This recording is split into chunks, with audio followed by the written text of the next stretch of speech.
I'm Professor Subodh Dave. I'm the Dean of the Royal College of Psychiatrists, and I have a particular interest in digital literacy.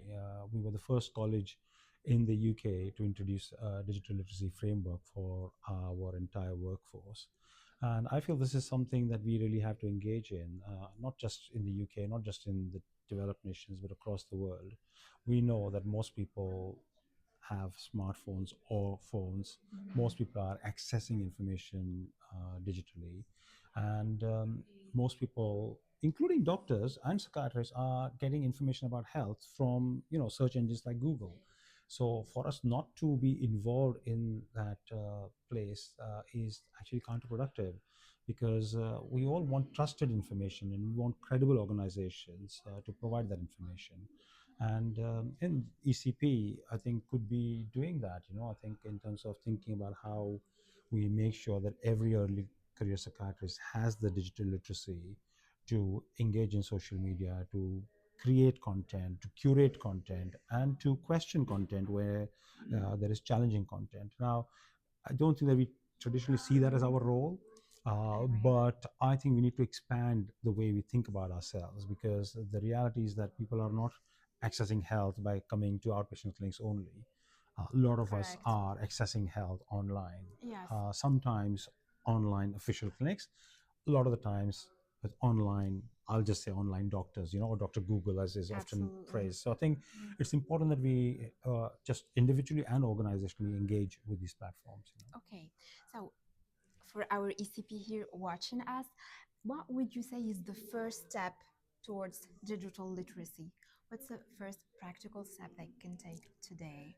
So I think the first practical step I would say is at least get acquainted with some of the digital content. I think starts with something easy, and I think we'll all do stuff that is easy enough to us. So I think maybe if you are on social media, then start following people who are already creating content.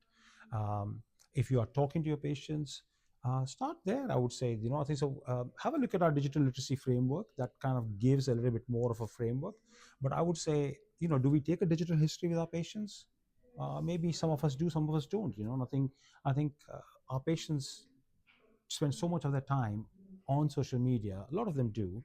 And inquiring about that is a good way to start, because that is, as clinicians, that comes easy to us. And I think that's part of the learning. Using digital as a resource to make your life easier. I think a lot of the people in the world are already using ambient voice technology, for example. But even if you go back, Excel spreadsheets, I'm sure all of us have used them.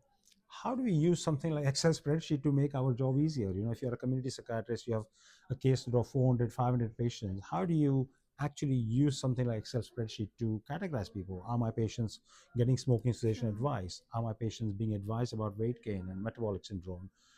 This is the kind of stuff that Excel spreadsheets can help us with. And now that we have AI tools available, you don't even need to be a guru in Excel spreadsheets.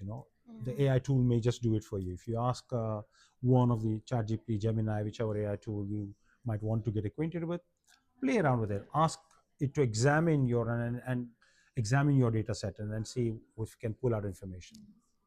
That's an excellent point. If I understood you correctly, and for our ECPs here, these tools are available. We know that our patients are using them. We know that we can use them in our favor. And that is a very powerful thing that we can start with today. Absolutely. And then final thing I think is, it's also important that we engage in some of our thought leadership. As psychiatrists, we are scientists, and so thinking about technology tools as you would about a medication. So you think about the effects, think about the side effects, think about the dosage, think about all of that stuff, and that will again help us understand the medium a bit better.